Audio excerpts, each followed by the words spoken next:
અરે અરે, આજે તો વૈડા ઉસળ બનાવી રહી છું. ચલો આવી જાઓ વિવસ. જય શ્રી કૃષ્ણ.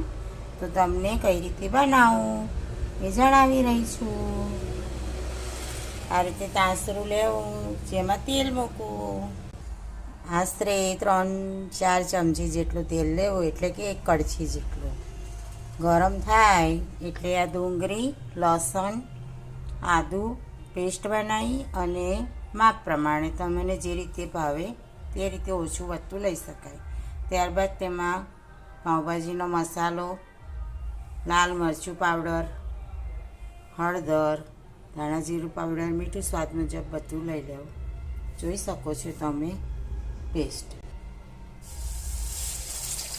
આ પેસ્ટને આ રીતે ઉમેરતા રહેવું.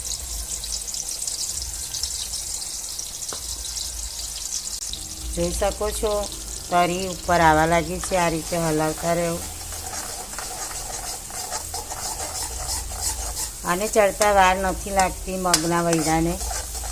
વટાણાનું બનાવીએ તે જ પ્રોસેસથી આ રીતે મગના વૈડા કરવાના, જેથી વિટામિનનો ખજાનો ક્યાંય જાય નહીં. પ્રોટીન આપણામાં આવે, બાળકમાં આવે, અને પ્રોટીનનું ભરપૂર માત્રામાં વૈડામાં મળે છે. અને બાળકો પણ હોંશે હોંશે ખાય. તેને પરોઠા, રાઈસ, જીરા રાઈસ અને મોરી સેવ કે તીખી સેવ ઉમેરીને લઈ શકો છો.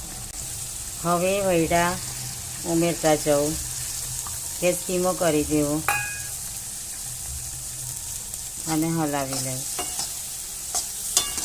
બધા મસાલા શેકાઈ જાય એટલે આ જે જગમાં આપણી ચટણી થોડીક રહી ગઈ હતી તે જ હલાવીને પાણી લેવું.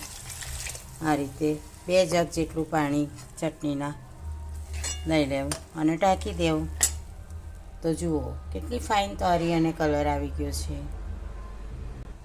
હવે એને ઢાંકી દઈશું, જેથી 15થી 20 મિનિટમાં આપણા વૈડા ઉસળ તૈયાર થઈ જશે.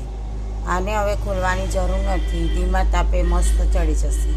અને ધાણા, ટામેટાં, ટામેટો સોસ, ઇમલી, અરે અરે વાવ વાવ, અને સેવ, ડુંગળી, દાડમ બધું સાથે લઈને તમે જમી શકો છો. સાથે રાઈસને પરોઠા પણ લેવાય. તો છે ને મજેદાર વૈડા ઉસળ. ખાઓ અને ખવડાવો. કેવું લાગ્યું જણાવજો. લાઈક કરજો, શેર કરજો અને સબસ્ક્રાઈબ કરજો.